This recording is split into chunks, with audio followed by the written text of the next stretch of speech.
XP is on the way to being global. I mean, Coldwell Banker's been around forever. And I've been in the industry long enough to have seen all of these companies and talked to enough agents. And no one has what it is we have when it comes to these real connections. I agree with you. Take me back to a time where you were showing a home and you have your buyers with you and you walked into the house and there's the smell. And the smell just killed the deal and make you all walk out of the house. What was it? It's the cat pee house. Yeah, 100% the cat pee house. And I still joke around with those clients about that. There's been dozens, obviously. There's been tons, but that one particularly, even talking about it, that smell comes right back. Yeah, the cat pee house for sure. Yeah, it's not always quite as like sexy as you see on TV, is it? Not at all. There's a lot of smells that I wish I had. There are a lot of smells. Lots of things that left me wondering, you knew I was coming. Why? Yeah, why? Why is a word that why comes up a lot, right? Like, why? How? Let's switch gears. Let's think of something positive. Tell me, what's your favorite smell in a house? I'm not like a heavy scent guy. Like, I don't use like air fresheners and things. I just like clean, fresh. So like a beautiful like spring or summer day with like the windows open. We're just getting through cherry blossom season here right now. So something like that. It's just real clean and fresh. Fresh flowers are always fantastic. There's the old baking chocolate chip cookies tricks and all those are great. For me, it's just that clean, fresh smell.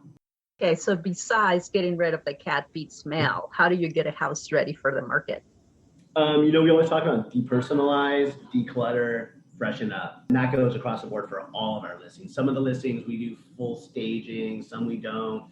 But the depersonalize, declutter, and freshen up is like, that's just the first step for all of them. Clutter for obvious reasons. Depersonalize, I think homeowners don't always think about, but buyers are really easily distracted. So you've got this great photo of your kid playing football, and it's an awesome family photo.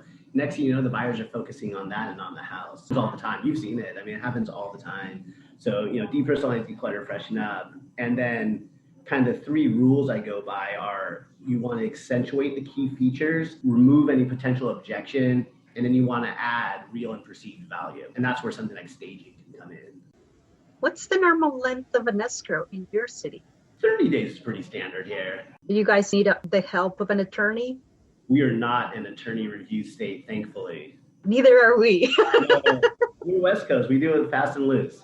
Well, we do. California, we have lots of forms. I think we had the attorneys at the beginning before we got our forms, and then we're ready to go. So Oregon's kind of a copycat state in a lot of ways. So we take a lot of things from California. We take a lot of things from Washington. And then I'm actually licensed in Washington as well. So I see kind of how 2 different states run it. But thankfully, we're not attorney review states because I talk to our clients in different parts of the country, and that sounds tedious to me. Yeah, we're going to take 6 months before we can close this deal. It removes so much of what I feel like we bring to the table as well. So, but to be fair, I've never practiced in one of those states, so I'm sure to them it makes perfect sense, and they think it's crazy what we do. But for how I've grown up in the industry, I think it'd be very hard for me to work in an attorney review state. Tell me, which is the most memorable transaction of your career? These are always so hard. When I got into real estate, I was brand new to Oregon, right after I won the bet. And so I didn't know anybody, so I couldn't just call like Uncle John and meet people or my buddy from high school. So I started doing first-time buyer workshops years and years ago, and I did them with a lender who's became a really good friend of mine every other week for years. And we would have people come in with destroyed credit, and they would have no idea the process. So some of these people, we spent literally years building up their credit. And a couple of them at this point, not only bought their first home, maybe years later, but own 2, 3, 4, 5, investment properties. So watch that process of how it really can work and how it can really change lives. That's sort of the template of what my favorite is. I just closed one with one of my business partners, Nick Kulikov, literally last week. That really kind of stands out. Similar kind of thing where it's a first-time buyer. It took some time to get them ready. We've been working with them for almost 2 years. And what's really cool about Janine and her family is she's got 2 kids of her own. Her husband has 2 kids of his own, and then they foster kids, and they have special needs kids that they're just helping, and they work through their church. And so they have this house full of kids, and they were living in this tiny, like 800 square foot, 2-bedroom apartment. Don't have a lot of means, but over this process, Nick and I were able to get them a house near Salem, Oregon, and it's not the mansion on the lake. It's not the home in the hills with or the one with the ocean view, but it was a complete and total game changer for them. And those are the ones you really remember. Like, that's the stuff you really, really remember. Since you have had the experience as a manager, you have led your own company, tell me, what is the most valuable skill a real estate advisor should have? From my perspective, I think the one indispensable trait is you have to really and truly want to help people. You want to truly have to want to serve them. There's a lot of ways of doing this business, but in my opinion, to do it really, really well, you have to really care. You have to really, really care about them. And that can be hard at times because it can get really emotional. And you have to also learn how to separate that at times. But that desire to help your clients fulfill whatever their goal or need or dream is, I think that's what separates like the good from the great. Be on service all the time. Right? Yeah.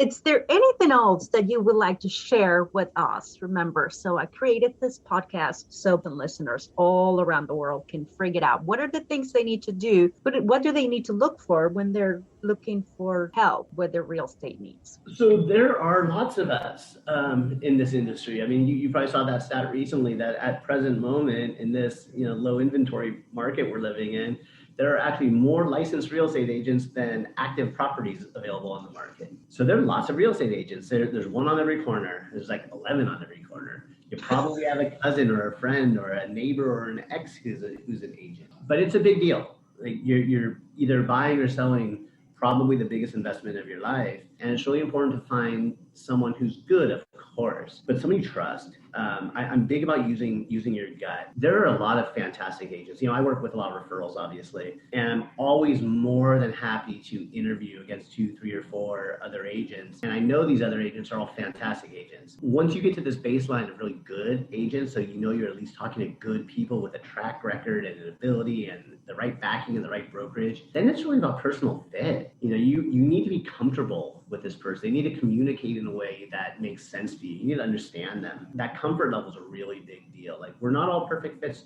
for everybody, and that's okay. Definitely do your due diligence when you're hiring somebody. It doesn't have to be the biggest name in town. You do want them to have, some experience. They know what they're doing. But for me, following your gut and going with someone who you really click with is a big deal. Well, thank you so much, Jesse, for sharing a little bit about yourself and your knowledge in this fabulous business that we call real estate. Join me next week for another episode of Coast to Coast Real Estate, where we will travel to another great location around not just the United States, but around the world. If you're listening and you got inspired by anything that you heard here today, please subscribe to the channel. Give us some love. Thank you again, Jesse. Thank you. This was great. I appreciate it. Have a great day, everybody.